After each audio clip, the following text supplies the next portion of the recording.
Hello hello hello ફરી એકવાર મિત્રો ગુડ મોર્નિંગ. બધાને યાદ કરીને આ અઠવાડિયે આપણે ફરી એક નવી વસ્તુની વાત કરીશું.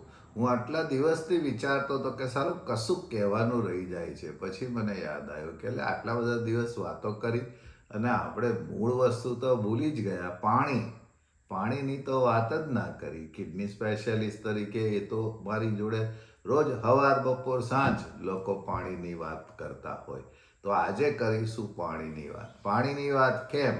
તો કે સૌથી પહેલી વસ્તુ એટલા માટે કે શરીરની 60% પાણીથી ભરેલું હોય છે. બાકી બધી પેશીઓ, બધી ટીશ્યુ, મસલ, ફેટ એ બધું જુદું ખરું, અંગો બધા ખરા, પણ તોય 60% પાણી. એટલે આપણે શરીરનું પાણી તો મેન્ટેન કરવું જ પડે. તો આપણે શરીરનું પાણી કેમ મેન્ટેન કરવું પડે? એના માટે આપણે એક સીધો ફિઝિક્સનો સિદ્ધાંત સમજીએ. તો એમાં 3 વસ્તુ છે. સૌથી પહેલી છે ઇનસેન્સિબલ લોસ. એટલે આપણે કશું ના કરીએ તોય આપણા શરીરનું ટેમ્પરેચર મેન્ટેન કરવા માટે, મોઇશ્ચર મેન્ટેન કરવા માટે ચામડીમાંથી થોડું પાણી નીકળ્યા કરતું, જેને આપણે પસીનો કહીએ, સ્વેટ કહીએ. હવે એવરેજ લગભગ 800 મિલીલીટર જેટલો પસીનો આખા શરીરમાંથી નીકળે. તો એ તો આપણા શરીરમાંથી પાણી નેગેટિવ થયું. પછી બીજું થયું, આપણે જે બાથરૂમ પાણી જઈએ તો સંડાસ જઈએ, એમાં લગભગ 201 મિલીલીટર જેટલું પાણી આપણા શરીરમાંથી ઓછું થાય. અને એવરેજ આપણે સાધારણ ટેમ્પરેચરમાં રહેતા હોઈએ અને આપણે સાધારણ પ્રવૃત્તિ ખાવા પીવાની આ તે કરતા હોઈએ તો દિવસની લગભગ 1200 થી 1800 મિલીલીટર જેટલો પેશાબ આપણી કિડનીઓ પ્રોડ્યુસ કરે. હવે જો આ બધી વસ્તુ ભેગી કરીએ તો આપણા શરીરમાં દિવસના 2 થી 3 લીટર જેટલું પ્રવાહી નીકળી જાય. એટલે આ પ્રવાહી જે નીકળી જાય એને રિપ્લેસ તો કરવું જ પડે. હવે એમાં કિડનીને શું છે કે કિડનીને પોતાનું મિકેનિઝમ છે કે એ વસ્તુ બેલેન્સ કરે. એ આપણે પછી સમજીએ થોડી વાર પછી. પણ અત્યારે આપણે એક વસ્તુ સમજીએ કે કોઈ તમને કે મને ડાક્ટર તરીકે મને પૂછે કે સાહેબ રોજ કેટલું પાણી પીવું જોઈએ, તો હું કહું કે ભાઈ ઓછામાં ઓછું 2 લીટર તો પીવું જોઈએ જ. કારણ કે આપણે જે વાતાવરણમાં રહીએ છીએ, જે કામ કરીએ છીએ એ પ્રમાણે શરીરમાંથી ઓછામાં ઓછું 2 લીટર તો પાણી રોજ જતું રહેવાનું જ. હવે ધારો કે કોઈ વ્યક્તિ ખુલ્લામાં તડકામાં વધારે કામ કરતું હોય અને પસીનો પુષ્કળ વળતો હોય તો એ વ્યક્તિએ 3 લીટર પણ પાણી પીવું જોઈએ. તો આપણે પોતાની જાતને જ પૂછી જુઓ કે આપણે 3 લીટર પાણી રોજ પીએ છીએ કે નહીં. હવે બીજી એની જોડે જોડે વસ્તુ સમજવા જેવી એ છે કે પસીનામાં 2 થી 3 ગ્રામ મીઠું નીકળી જાય. મીઠું નીકળે, પોટાશિયમ નીકળે. એવી રીતે આપણા જે ઉત્સર્ગ તંત્રો છે, ઝાડા પેશાબમાં જે પ્રવાહી જાય એમાં બી 2 થી 3 ગ્રામ પોટાશિયમ અને સોડિયમ જાય. એટલે એનો અર્થ શું થયો કે જેમ આપણે 3 લીટર પાણી રિપ્લેસ કરવાનું, 3 લીટર પાણી પીવાનું, એમ 3 થી 4 ગ્રામ મીઠું રોજ ખાવું પડે. જો કોઈ તમને એમ કે મીઠું બિલકુલ ખાવાનું બંધ કરી દો તો એ નહીં સારું. એટલે 3 થી 4 ગ્રામ મીઠું ખાવું. હવે કોઈને બ્લડ પ્રેશરની બીમારી હોય ને મીઠું ઓછું કરવાની વાત કરે એ વસ્તુ જુદી છે, એ સમજીશું. પણ સૌથી અગત્યની વસ્તુ એ છે કે શરીરમાંથી જેટલું આપણે ગુમાવીએ એટલું આપણે રિપ્લેસ કરવું જોઈએ. તો આપણે રોજનું 3 લીટર પાણી. હવે આમાં ફરક કેવી રીતે પડે? તો જે વિષુવવૃત્તની નજીક રહેતા હોય અથવા આપણો ગુજરાત જ કહો કે ગુજરાતમાં દરિયા કિનારે ભેજ બહુ રહે, દરિયા કિનારાથી દૂર સૂકી આબોહવા, કચ્છ જેવામાં જાઓ તો વળી ખૂબ જ ગરમી રહે, તો ત્યાં આગળ તમારે પાણીની જરૂર વધારે પડે. રોજ માણસ જેટલું પાણી પીવે એનું વધારાનું જે પાણી હોય એ પેશાબ માટે નીકળી જાય. પણ એ સારું છે કારણ કે એના કારણે આપણું શરીર ફ્લશ થતું રહે અને ડિહાઇડ્રેશન ના થાય. હવે જો તમે ઓછું પાણી પીવો તો ધીરે ધીરે કિડની કામ ઓછું કરે. શા માટે? કે ભાઈ તમારા શરીરમાં જે પાણીની ખોટ પડી છે એ સાચવવા માટે કિડની કામ ઓછું કરે. પણ કિડનીની કંઈ મોનોપોલી નથી કે તમારા શરીરનું પાણી મેન્ટેન કરી જ રાખે. એટલે જો તમે ધીરે ધીરે ઓછું પાણી પીવો, એમ કિડની ધીરે ધીરે ઓછું કામ કરે, તો એક સમય એવો આવે કે કિડની પછી એમ જ કે હવે મારે કામ નથી કરવું. એટલે ડિહાઇડ્રેશન અથવા પાણી વગર કિડની કામ કરતી બંધ થઈ જાય. 99% કેસમાં જો કિડની ડિહાઇડ્રેશનથી કામ કરતી બંધ થઈ ગઈ હોય તો એને તમે હાઇડ્રેટ કરો, એટલે પુષ્કળ પાણી પીવાનું ચાલુ કરો અને ઇલેક્ટ્રોલાઇટવાળું પાણી પીવાનું રાખો, તો કિડની પાછી કામ કરતી શરૂ થઈ જાય. ઘણીવાર ડિહાઇડ્રેશનના દર્દીઓને હોસ્પિટલમાં દાખલ કરી અને ઇન્ટ્રાવિનસ આઈવી ફ્લુઇડ પણ આપે, તો પાછી કિડની ફરી પાછી કામ કરતી થઈ જાય. પણ અગત્યની વસ્તુ એ છે કે આપણે ડિહાઇડ્રેશન સામે સતત ચેતતા રહેવું જોઈએ. હવે એક મજાની વાત કરીએ કે પાણી તો પીવું જ જોઈએ, પણ સાથે સાથે મેં કહ્યું કે મીઠું, તમારા શરીરમાંથી મીઠું પણ રોજ એટલું જ પસીના માટે, ઝાડા પેશાબ માટે જતું હોય છે. તો તમે રોજ એટલું મીઠું ના પીવો તો શું થાય?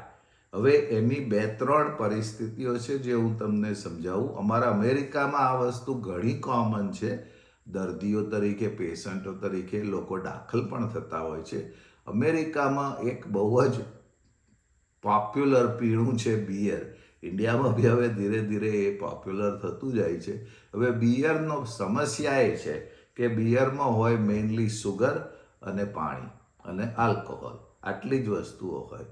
એમાં મીઠું ના હોય. એટલે જે વ્યક્તિ ખૂબ બિયર પીવે અને જો મીઠું ના પૂરતું ખાય, તો એને શરીરમાં મીઠું એટલું બધું ઓછું થઈ જાય કે એની મગજ ઉપર પણ અસર થઈ શકે. એટલે આપણે જે ઇન્ડિયામાં જૂની પ્રથા હતી કે કોઈને ઝાડા ઉલટી થયા હોય તો આપણે લીંબુ પાણી, થોડી ખાંડ, થોડું મીઠું નાખીને જે પીવડાવતા હતા, એ ખરેખર આજના જમાનામાં તમે બોટલમાં ઇલેક્ટ્રોલાઇટવાળા પાણીઓ પીઓ છો એ જ છે. પણ એનો વૈજ્ઞાનિક સિદ્ધાંત એ છે કે આપણે જે શરીરમાંથી ગુમાવી રહ્યા છે એ રિપ્લેસ કરવું.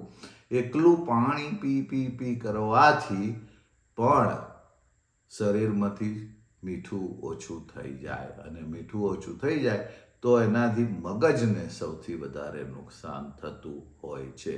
એટલે મારી એક સલાહ એ છે કે જો તમે પાણી પીતા હો અને રેગ્યુલર પીતા હો અને 2 થી 3 લીટર પીતા હો, તો વચ્ચે વચ્ચે ઇલેક્ટ્રોલાઇટવાળું પણ પાણી પીવાનું રાખવું. અને જો બીજી કોઈ બીમારી ના હોય, બીજી કોઈ બીમારી એટલે કે કિડનીની બીમારી કે હાર્ટની બીમારી ના હોય, તો રેગ્યુલર જે પાણી પીતા હોય એમાં ચપટી મીઠું, ચપટી ખાંડ અને અડધું લીંબુ નીચોવીને પીવો તો એ વેરિએશન બહુ જ સારું છે. શરીર માટે એટલું જ કામમાં આવે. ખાસ કરીને એક્સરસાઇઝ કરતા હોય એણે તો એ પ્રમાણે વધારવું જોઈએ. મારા માનવા પ્રમાણે જો રોજની કલાક તમે હેવી એક્સરસાઇઝ કરતા હો તો બીજું 1 લીટર ઇલેક્ટ્રોલાઇટવાળું પાણી તમારે ઉમેરી દેવું જોઈએ. હવે આ થઈ પાણીની વાત. હવે પાણીના 50 જાતના પ્રકારો આજકાલ નીકળ્યા છે. મજાકમાં કહું છું, 50 નહીં પણ ઘણા બધા પ્રકારો નીકળ્યા છે અને લોકો જાત જાતના નુસ્ખાઓ અપનાવે છે. એમાંથી એક નુસ્ખો છે આજકાલ બહુ ચાલ્યો છે ભારતમાં, તો કે તાંબાના લોટામાં પાણી પીવું. હવે તાંબાના લોટામાં પાણી પીવાથી ફાયદો થાય કે ના થાય એ વસ્તુ વિશે થોડુંક સમજીએ. તો તાંબાના લોટામાં એવું છે કે આજથી 2,500-3,000 વર્ષ પહેલા બુદ્ધિવાળા માણસોએ ઓબ્ઝર્વેશન કરીને જોયું હતું કે પાણીને તમે તાંબાના ગળામાં કે તાંબાના લોટામાં મૂકી રાખો તો એમાંના ઘણા બધા જંતુઓ 8-10 કલાકે મરવાના શરૂ થાય. તમે જો 15 કલાક સુધી તાંબાના લોટામાં પાણી મૂકી રાખો તો મોટાભાગના જંતુઓ મરી જાય. તો આ વસ્તુ કોના માટે કામની છે? સાવ ગામમાં રહેતા હોય, ચોખ્ખું પાણી આવતું ના હોય, કૂવામાંથી, તળાવમાંથી, નદીમાંથી પાણીને ભરી લાવતા હોય, તો એમણે તાંબાના લોટામાં કે તાંબાના ગળામાં પાણી સાચવવું એ એમના માટે એક હાઇજેનિક મેથડ છે. એ સ્ટરિલાઇઝેશન મેથડ છે, ઘણા બધા જંતુઓને મારી નાખે છે. બાકી એના સિવાય બીજા બધા જે ફાયદાઓ લખે છે કે કોપર શરીરમાં જાય તો સારું ને એન્ટીઓક્સિડન્ટ છે. કોપર આપણા ખોરાકમાં એટલું હોય છે કે વધારાનું કોપર એડ કરવાની જરૂર નથી. વધારે પડતું કોપર એડ થાય તો એને લીવરને નુકસાન થઈ શકે. એટલે જો તમે ચોખ્ખું પાણી જ પીતા હો, તમારા ઘરમાં ફિલ્ટર જ હોય અને જો આરઓ સિસ્ટમ બી હોય તો તમારે તાંબાના લોટામાં મૂકીને વધારે ચોખ્ખું કરવાની જરૂર રહેતી નથી. શોખ માટે કરો, લોકોને બતાવવા માટે કરવું હોય તોય કરો, એનોય વાંધો નથી, પણ આ એક અગત્યની વસ્તુ છે. બીજું એક નીકળ્યું છે આલ્કલી વોટર. હવે એમાં શું કરે છે કે પાણીનો જે પીએચ હોય એ વધારવાની કોશિશ કરે. હવે પાણીનો પીએચ વધારવાથી શું થાય કે એવું કહે છે કે સ્ટમકની એસિડિટી ઓછી થાય. પણ આલ્કલી વોટરથી બીજો એક ફાયદો જે એ છે કે અમુક જાતની પથરીઓ જે એસિડ યુરિનમાં વધારે જલ્દી બંધાય કે ગંઠાતી હોય એ ઓછી થાય. એટલે આલ્કલી વોટરથી ઘણીવાર એનો એક ફાયદો છે. ત્રીજું એક નાટક આજકાલ અમેરિકામાં બહુ નીકળ્યું છે, હાઇડ્રોજનેટેડ વોટર. હું કાયમ હસું કે આપણો વોટર અથવા પાણી જે છે એનું કેમિકલ બંધારણ જ H2O, 2 હાઇડ્રોજન 1 ઓક્સિજન, એનો અણુ ભેગો થઈને બને એ પાણી. હવે એમાં વધારાનો હાઇડ્રોજન નાખો તો એનાથી કંઈ પાણી સુધરી નથી જતું, એ પાણી પાણી જ રહે છે. મારી દ્રષ્ટિએ ચોખ્ખા શબ્દોમાં કહું તો એ બોગસ વસ્તુ છે. એટલે સીધું સાદું પાણી ઇલેક્ટ્રોલાઇટવાળું. ઇલેક્ટ્રોલાઇટ જો મોંઘા પડતા હોય બહારથી બજારમાંથી લાવવાના, તો આપણા પાણીમાં જ અડધી ચપટી ખાંડ, અડધી ચપટી મીઠું, 1 લીટર પાણીમાં 1 ચપટી ખાંડ, 1 ચપટી મીઠું અને અડધું લીંબુ નીચોવીને પીઓ તો એ તમારું ઇલેક્ટ્રોલાઇટ વોટર જ છે. બીજું એક બહુ જ સારું ઇલેક્ટ્રોલાઇટ વોટર છે નારિયેળ પાણી. એ પણ બહુ સારું છે, પણ ફરી એકવાર ખાસ ધ્યાન રાખવું, કિડનીના દર્દીઓએ નારિયેળ પાણીથી દૂર રહેવું, કારણ કે નારિયેળના પાણીમાં પોટાશિયમ બહુ જ હોય છે. કિડની પોટાશિયમ ફિલ્ટર ના કરે. પોટાશિયમ જો બહુ વધી જાય તો હૃદયના ધબકારા ખૂબ જ વધી જાય અને હૃદય બંધ પડી જવાની પણ પૂરી શક્યતાઓ રહે. એટલે આ થઈ પાણીની વાત. પાણી ખૂબ અગત્યનું છે. હવે જાત જાતની વાર્તાઓ થતી હોય છે, જમતી વખતે પીવું, જમતા પહેલાં પીવું, જમતા પછી પીવું. એ તમે બધી રીલો ભેગી કરીને મને મોકલાવજો એટલે એના હું ખુલાસા આપીશ. બાકી પાણી તો પીવું જ, 2 લીટર જેટલું પીવું. થોડું થોડું મીઠું રાખવું ખાવામાં, થોડું થોડું પોટાશિયમ ખાવામાં રાખવું. ઘરે જો કોપરના લોટાઓ ખરીદીને રાખ્યા હોય તો એમાં પાણી ભરીને પીવું, કોઈ વાંધો નહીં. એનો ફાયદો ખાલી તમે આગલી રાતે ભરી રાખ્યું એને સવારે પીવો તો એના માટે છે, બાકી એ સિવાય એના કોઈ ફાયદા નથી. બરાબર ને? મજા આવી? ચાલો ફરી મળીશું આવતા અઠવાડિયે.